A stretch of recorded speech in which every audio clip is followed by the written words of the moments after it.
Selamat siang Pak Erik, Pak Sumarji, Pak Mali, Pak Yunus Nusi, dan Pak Arya. Saya Taufik dari FIFA Goal. Mau bertanya, tadi Pak Erik kan bilang sudah menginterview beberapa kandidat.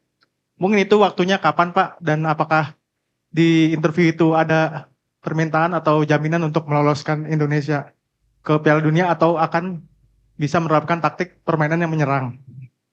Dan untuk yang kedua, tadi Bapak bilang kondisi tim memburuk sebelum lawan Cina. Apakah kondisinya tidak membaik Pak sebelum menang lawan Arab? Terima kasih. Ya, kemarin saya mendapat izin dari Bapak Presiden, walaupun gimana kan saya menteri ya. Jadi kalau traveling ke luar negeri, saya izin. Saya mendapat kesempatan 5 hari kemarin ke sebuah negara di Eropa untuk buka warung istilahnya, ya, interview dan lain-lain. Dari tanggal 25 sampai 30. Kesempatan itu yang saya lakukan karena memang dalam menginterview pelatih itu tidak bisa dilakukan melalui video conference karena tidak dapat chemistry-nya. Harus berduduk one on one dan bahkan sebenarnya yang saya tawarkan juga sengaja itu tanggal 25 yaitu hari Natal sebenarnya. Bukan saya tidak menghormati hari besar, cuman itu bagian kita juga mengetes keseriusan dan komitmen. Dan saya mendarat jam 6.10 pagi, jam 10 udah buka warung istilahnya. Ya dari 3 pelatih ada 1 yang datang. Nah itu yang saya lihat, wah ini poinnya lebih. Gitu, karena walaupun habis interview, dia pulang lagi ke negaranya. Ya karena hari Natal kita harus hormatin gitu. Dan saya juga tidak mau memakan waktu, biasanya interview 2 jam setengah cukup saya rasa. Kalau saya bicara detail mengenai dinamika ya saya rasa itu bukan hal yang perlu saya ceritakan detail. Takutnya nanti tadi hubungannya baik-baik kok. Ya saya respect Coach Sintayong, hubungannya baik gitu.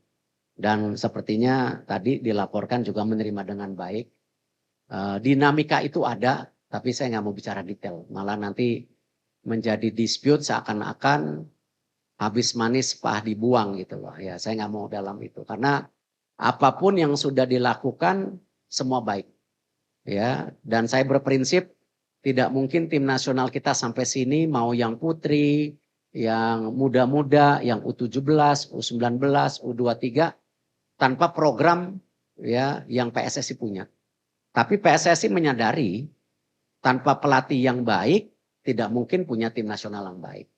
Tetapi tanpa kualitas pemain ya mau programnya baik, pelatihnya baik ya nggak jadi apa-apa.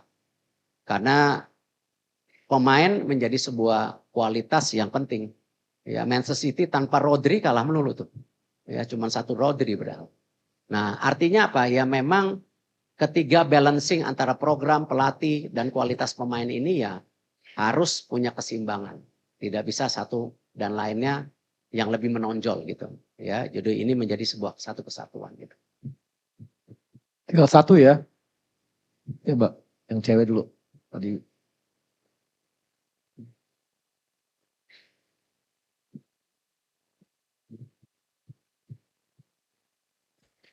Assalamualaikum warahmatullahi wabarakatuh. Siang Pak Niar dari RRI.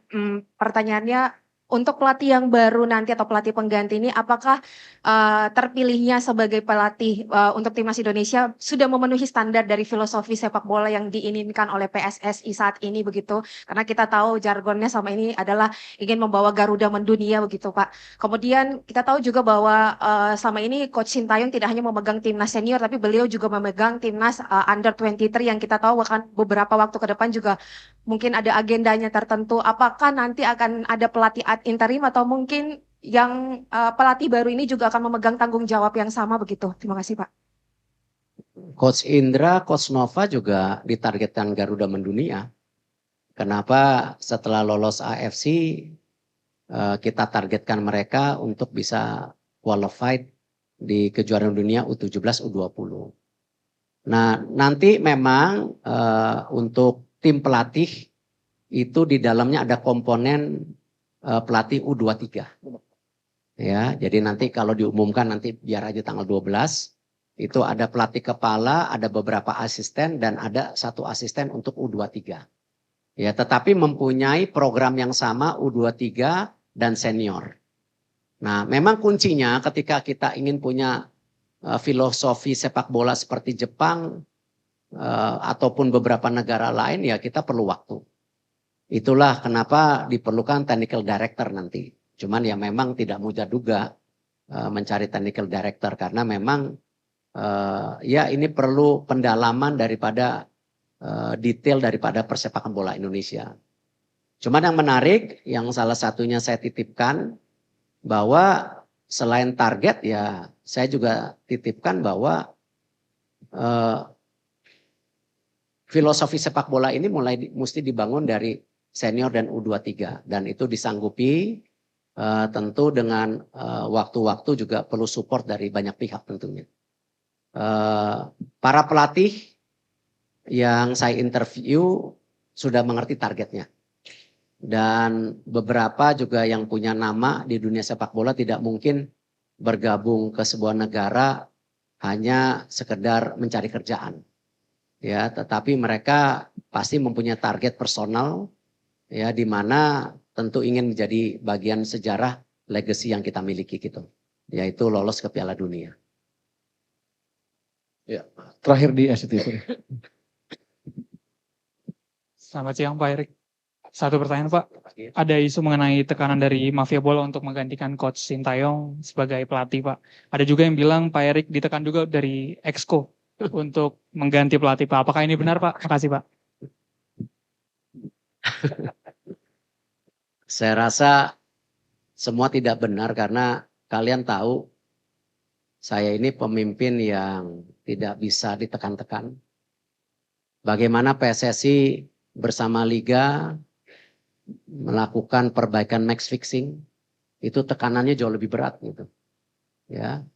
Tetapi kalau kita lihat Liga 1 sekarang bisa berjalan dengan baik. Saya belum dengar yang alarm bunyi masih di Liga 2. Ya. Tapi apa yang kita perbaikin di Liga 1 itu ya tentu dengan adanya VAR, dengan ada kepemimpinan pelatih yang juga bisa dipercaya, itu kita lakukan gitu. Nah Liga 2 menyusul tahun depan, kita juga akan ada sistem VAR. Jadi saya rasa saya bukan tipe pimpinan yang takut ditekan-tekan. Saya percaya apa yang kita jalankan untuk kebaikan semua. Kita kerja lillahi ta'ala, ya insya Allah. Ya saya rasa apa yang kita kerjain sekarang juga tentu semuanya dimudahkan kalau Allah Subhanahu Wa Taala bisa membantu ini semua gitu. Tapi intinya ya kita harus kerja keras, tidak bisa hanya menerima keadaan dan mengharapkan hasilnya bagus. Saya rasa tidak ada. Ya kita harus kerja keras, kita berdoa, diberikan kemudahan itu insya Allah hasilnya baik gitu. Ya, yang belakang ini. Yang baju biru ya. Tes, ya Pak. Hendro Pak dari Berita 1. Pak terkait Ole nih Pak, kapan rencananya sidang naturalisasi Ole ini Pak? Apakah memungkinkan kalau bisa cepat memungkinkan nanti main di Maret Pak?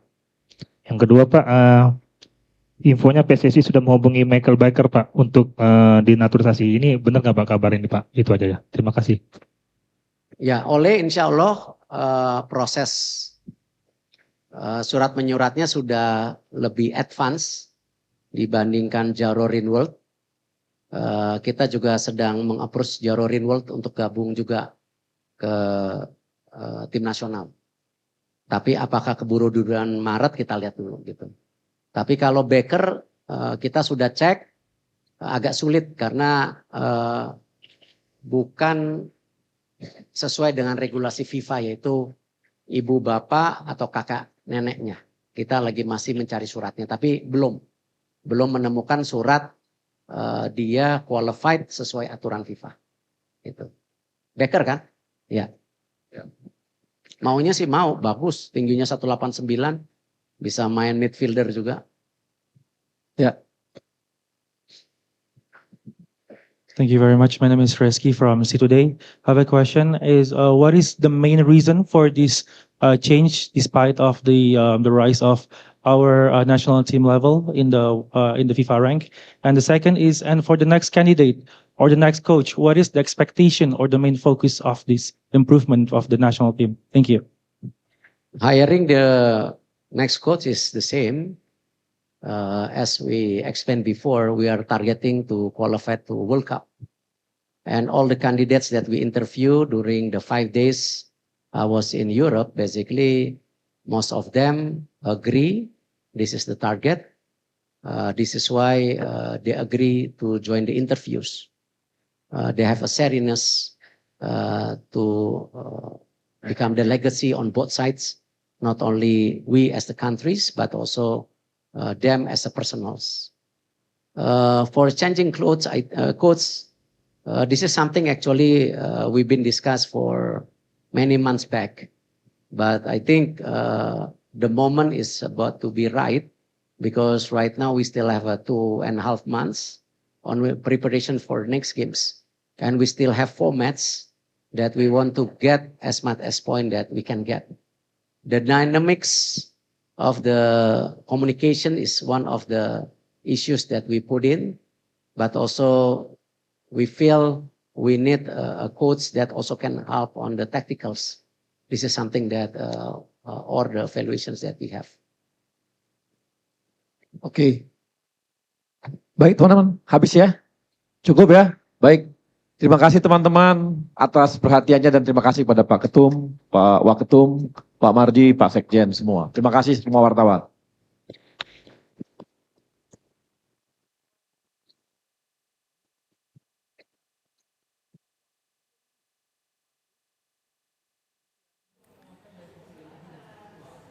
Dan bisa kita sudah menyimak bersama konferensi pers yang digelar oleh PSSI yang dipimpin oleh Ketua Umum PSSI Erick Thohir yang akhirnya terwujud juga isu mengenai pergantian pelatih dari timnas, di mana mulai hari ini Shin Tae-yong yang merupakan pelatih asal Korea Selatan ini sudah resmi tidak lagi melatih timnas kita, dan pelatih terbaru nanti akan diumumkan pada tanggal 12 Januari 2025 dan kita masih akan menunggu karena ada 3 kandidat yang telah dipersiapkan, yang telah diinterview sebelumnya dan juga nantinya akan diumumkan oleh PSSI. Dan kita pemirsa sudah bergabung bersama kami pengamat sepak bola Bung Opan Lamara. Selamat siang Bung Opan. Selamat siang, Assalamualaikum. Pak, siaran dari Bali ini. Baik. Waalaikumsalam warahmatullahi wabarakatuh. Bung Ovan, nanti kita akan diskusikan ya mengenai apakah sudah tepat keputusan dari PSSI ini untuk mengganti Coach Shin Tae-yong mulai hari ini. Namun usai jeda berikut tetaplah bersama kami di Breaking News TV One.